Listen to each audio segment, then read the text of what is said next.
yaa saba goota hedduu wantan siin taane qaba akka eenyu siif ta'u maaliin garaa si ga'u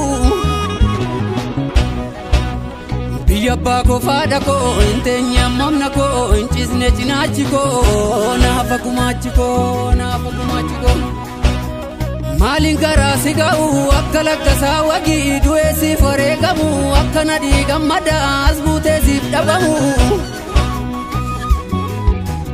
akka maammoo mazammir guyyaa siif fannifamu akka eebbisaa addunyaa lafarraa harkifamu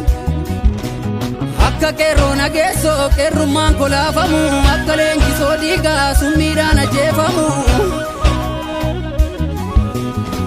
akka bakkar waaree miila tokko siif laaddu akka ji'a damsaaddoo waraqaachiitti nyaaddu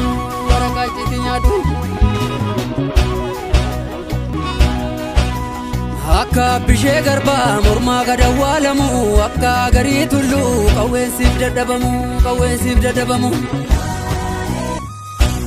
akka olii qaadingil diina kootti dhukaasu moo akka baalchaa saafoo lolee diina dachaasu akka garasuu dhukii ka'ee baandaa mancaasu akka gabayyoo gurmuu diina allaatti nyaachisu akka abdiisaa gaa'idhaa cabsee sii ba'u akka aliyyi cirrii xiyyaara lafaan na'u akka elemoo qilxuu diina biyyarraa qolu akka lamuu qixxeessaa lammii tokkoomsee lolu akka taaddasaa birruu maandeellaa siif leenjisu moo akka waaqoo guutuu dhalootatti guddisu akka usmaayyoo muusaa geeraree siif weeddisu akka nu hoogoo banaa sirbee siif walaleessu akka Hacaaluu Hundeessaa dhugaa falmee deeffadhu akka daadhii galaanii gaaffii sabaa gaafadhu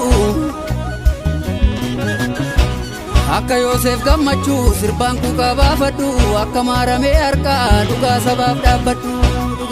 dhaabbadhu